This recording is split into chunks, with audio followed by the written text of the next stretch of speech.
고린도전서 7장 1절에서 24절의 말씀으로 우리에게 주시는 하나님의 말씀에 함께 은혜 받기 원합니다. 고린도전서 7장은 결혼 생활에 대하여서 바울 사도가 고린도 교회를 향하여서 말씀하고 있습니다. 우리가 잘 알듯이 고린도 교회는 많은 문제가 있었고 그 문제에 대하여 바울 사도는 고린도 교회에 편지를 써서 그 문제에 대한 해결점들을 말씀해 주었습니다.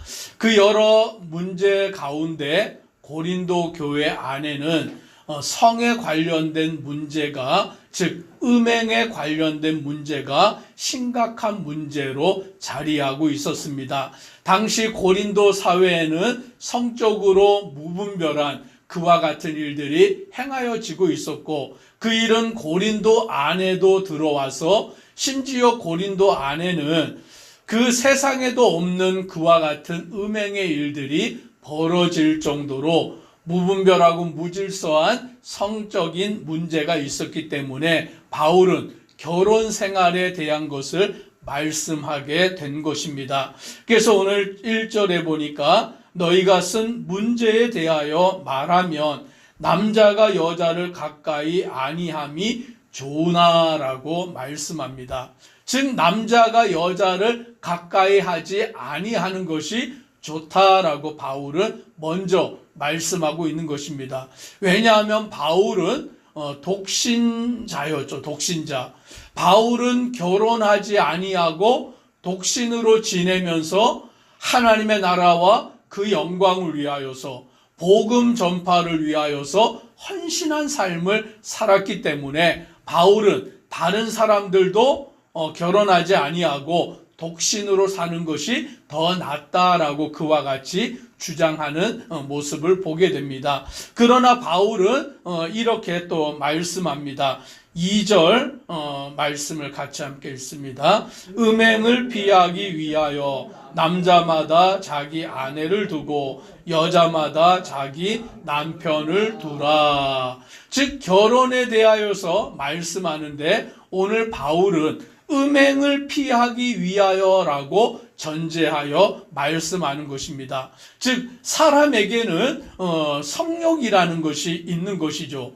그런데 이 성욕을 절제할 수 있는 사람이 있는가 하면 절제하지 못하는 사람들도 있는 것입니다. 그래서 바울은 자신이 독신으로 살아가는 것은 그 성욕을 절제하면서 하나님의 나라와 그 영광을 위하여서 살아가기에 독신으로 살아가는 것이 더 낫다라고 말하는 것입니다. 그러나 반면에 여러 사람들은 자기의 성욕을 절제하지 못하고 만약에 그 성적인 일들을 무분별하게 그와 같이 음행으로 행하여 나아간다면 차라리 남자마다 자기 아내를 두고 여자마다 자기 남편을 두라라고 그렇게 말하는 것입니다. 즉 결혼 생활을 통하여서 오늘 하나님께서 우리에게 허락하여 주신 그 성의 아름다움을 이루어가는 것이 마땅하다라고 말씀해 주고 있는 것입니다. 그래서 3절부터 말씀해 보면 남편은 그 아내에 대한 의무를 다하고 아내도 그 남편에게 그렇게 할지라라고 말씀하므로 이 결혼 생활을 통하여서 그 남편은 아내에게 아내는 남편에게 의무를 다함으로 그 성욕에 대한 일들을 해소시켜 주어야 한다라고 말씀해 주고 있는 것입니다. 즉 결혼은 했는데 결혼은 하고서는 그 성적인 어떠한 욕구가 해결되지 아니한다면 오늘 이것은 올바른 결혼 생활이 아니다라고 말씀하는 것이죠. 남자에게 있는 그 성욕이나 또는 여자에게 있는 그 성욕이 그 남편은 아내를 통하여서 아내는 남편을 통하여서 그 일들을 온전히 이루어야 된다라고 말하는 것입니다. 그래서 오늘 그것을 4절에 이렇게 말씀합니다. 같이 읽습니다. 아내는 자기 몸을 주장하지 못하고 오직 그 남편이 하며 남편도 그와 같이 자기 몸을 주장하지 못하고 오직 그 아내가 하나니. 즉 내 몸의 주장이 누구에게 있다라는 것입니까? 결혼한 상대에게. 남편의 몸의 주장은 아내에게 있고 아내의 몸의 주장은 남편에게 있다라고 말하므로 오늘 이 결혼의 관계를 통하여서 성적인 그 욕구가 해결이 되고 서로 그 일들을 다 해야 한다라고 말하는 것입니다. 다만 오늘 그들이 기도할 틈을 얻기 위해서만 서로 분방을 하고 그것도 합의상 얼마 동안만 해라라고 말씀해 주고 있는 것입니다. 즉 부부가 결혼하고서 어떻게 지냅니까? 어떤 많은 부부들은 각방 생활을 하고 오랫동안 그 결혼 생활 가운데 성의 관계가 없는 그와 같은 모습으로 살아가는데 오늘 이것은 마땅하지 않다라고 말하는 거예요.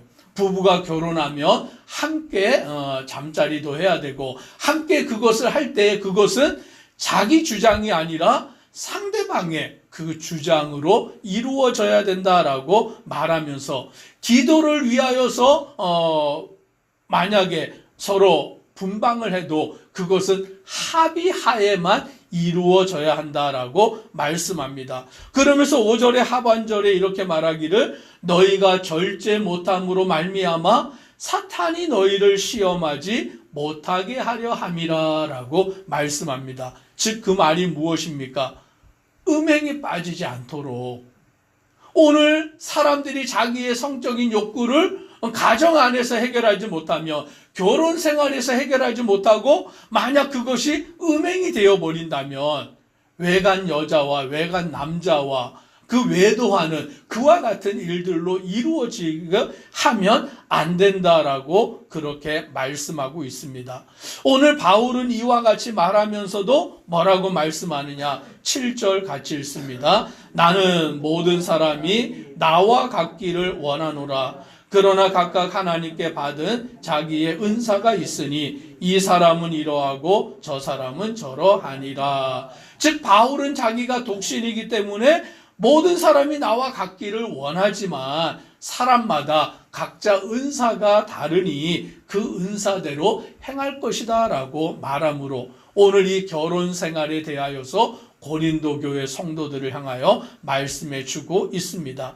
그리고는 이제 두 번째로 8절에 말씀하기를 내가 결혼하지 아니한 자들과 과부들에게 이르노니 나와 같이 그냥 지내는 것이 좋으니라. 만일 절제할 수 없거든 결혼하라. 정욕이 불같이 타는 것보다 결혼하는 것이 나으니라 라고 말씀하므로 오늘 그 일들에 대하여서 다시 한번 말하고 10절에 이렇게 말씀합니다. 같이 읽습니다. 결혼한 자들에게 내가 명하노니 명하는 자는 내가 아니요 주시니라. 여자는 남편에게서 갈라서지 말고 11절도 있습니다. 만일 갈라섰으면 그대로 지내든지 다시 그 남편과 화합하든지 하라. 남편도 아내를 버리지 말라. 두 번째로 바울은 말하기를 결혼한 자들에 대하여서 명하는데 오늘 이 명은 내가 하는 것이 아니요 주가 하시는 것이다. 즉 주님께서 주시는 명령이다라고 말합니다. 오늘 여기서 결혼한 자들은 예수를 믿는 성도들을 의미하는 것이죠. 주를 믿는 성도들은 어떻게 해야 되느냐? 여자는 남편에게서 갈라서지 말아라 라고 말합니다. 즉 다시 말하면 이혼하지 말아라 라는 것이죠. 예수를 믿는 성도들은 이혼하지 말아라. 여자는 남편에서 갈라서지 말아라. 그런데 만일 갈라섰으면 만일 이혼하게 됐으면 어떻게 하냐? 그대로 지내든지 아니면 다시 그 남편과 화합하든지 하라라고 말하는 것이죠. 즉 예수 믿는 성도가 결혼했으면 이혼하면 안 되는 거예요. 이혼하면 안 되는데 만약 이혼을 하게 되었다면 그냥 그대로 지내고 아니면 이혼한 남편과 다시 합하라라고 말씀합니다. 남편도 아내를 버리지 말라라고 말씀하므로 남편이나 아내나 마찬가지로 예수 믿는 그 안에서는 이혼하지 않는 것이 가장 합당하다라고 말씀해 주고 있는 것입니다. 그리고는 이제 12절에 와서 이렇게 말씀합니다. 같이 함께 읽습니다. 그 나머지 사람들에게 내가 말하노니 이는 주의 명령이 아니라 만일 어떤 형제에게 믿지 아니하는 아내가 있어 남편과 함께 살기를 좋아하거든 그를 버리지 말며. 오늘 바울이 세 번째로 말하는 것은 이제 그 나머지 사람들, 즉 예수 믿는 그 부부가 아니라 그 나머지 사람들에 대하여서 말씀하는데 이것은 주의 명령이 아니다라고 말하면서 고린도 교회 성도들에게 권면합니다. 무슨 권면이냐? 만일 어떤 형제에게 믿지 아니하는 아내가 있으면이라고 말합니다. 즉 남편은 믿는데 아내는 믿지 않는 거예요. 또 그 다음 절에 보면 여자는 믿는데 남편은 믿지 않는 거죠. 즉 믿는 사람이 믿지 아니하는 사람과 결혼하게 되었을 때를 전제하여 말하고 있는 것입니다. 그런데 믿지 아니하는 남편이나 믿지 아니하는 아내가 그 믿는 남편과 아내와 함께 사는 것을 좋아한다면 그를 버리지 말아라, 이혼하지 말아라 라고 말씀해 주고 있는 거예요. 즉 믿는 사람이 믿지 아니하는 사람과 결혼을 했을 때에도 이혼하지 말고 그 사람과 함께 살아라라고 말씀해 주고 있습니다. 그런데 왜 그렇게 하냐라고 말씀하기를 14절에 이렇게 말합니다. 같이 읽습니다. 믿지 아니하는 남편이 아내로 말미암아 거룩하게 되고 믿지 아니하는 아내가 남편으로 말미암아 거룩하게 되나니 그렇지 아니하면 너희 자녀도 깨끗하지 못하니라. 그러나 이제 거룩하니라. 아멘. 이 결혼의 전제는 무엇입니까? 믿지 아니하는 남편이나 믿지 아니하는 아내가 믿는 남편과 믿는 아내를 통하여서 거룩하게 될 수 있다라는 거예요. 다시 말하면 믿는 남편을 통하여 믿지 아니하는 아내가 예수님을 믿게 될 수가 있고 믿는 아내를 통하여서 믿지 아니하는 남편이 예수님을 믿을 수 있다라고 바울은 말하는 거예요. 그러니까 믿지 아니하는 자와 결혼을 했어도 이혼하지 말고 함께 살기를 원할 때에는 같이 살아가는데 무엇을 위해서요? 그 사람의 구원을 위하여서. 믿지 아니하는 배우자가 예수님을 믿게 되어 거룩하게 되는 이를 위하여서 함께 살아라라고 말씀합니다. 그래서 16절에 보니 아내된 자여 내가 남편을 구원하는지 어떻게 알 수 있으며 남편된 자여 내가 내 아내를 구원하는지 어찌 알 수 있으리오라고 말씀하므로 이 결혼 관계를 통하여서 믿지 아니하는 배우자를 구원할 수 있다라고 말씀해 주고 있는 것입니다. 이제 마지막으로 17절 같이 읽습니다. 오직 주께서 각 사람에게 나눠주신 대로 하나님의 각 사람을 부르신 그대로 행하라. 내가 모든 교회에서 이와 같이 명하노라. 아멘.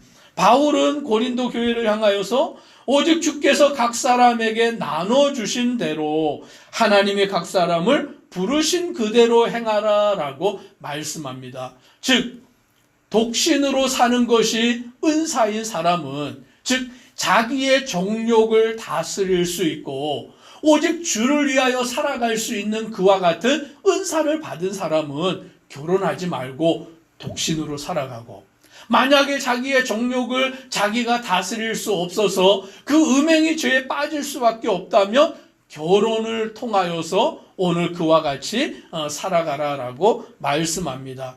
또 덧붙여서 18절로부터 보면 할례자로 부르심을 받은 자는 무할례자가 되지 말고 또 무할례자로 부르심을 받은 자는 할례를 받지 말아라라고 말하므로 오늘 자기가 부르심을 받은 그대로 주님 안에서 마땅히 살아가라라고 말씀합니다. 그러면서 20절에 이렇게 말씀합니다. 같이 읽습니다. 각 사람은 부르심을 받은 그 부르심 그대로 지내라. 아멘. 즉 하나님이 나를 부르신 대로, 하나님이 나를 사용하시는 그대로 오늘 우리는 주님의 뜻 가운데서 살아가는 믿음의 성도가 되기를 주의 이름으로 축복합니다.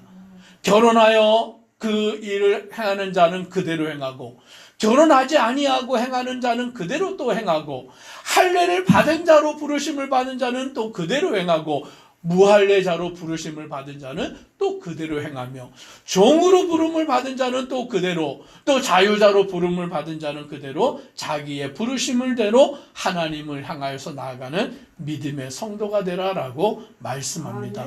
오늘 우리도 우리의 부르심을 알고 주님의 뜻 가운데 살아가는 성도 되기를 소망합니다. 기도드리겠습니다. 사랑의 하나님, 오늘 바울 사도는 고린도 교회 안에 그 음행의 문제로 인하여서 결혼에 대하여 말씀해 주고 있습니다. 오늘 우리가 주님의 말씀대로 살아가는 자 되게 하시고, 또 부르심을 받은 대로 살아가는 믿음의 성도 되도록 은혜 더하여 주옵소서. 예수님 이름으로 기도드리옵나이다. 아멘.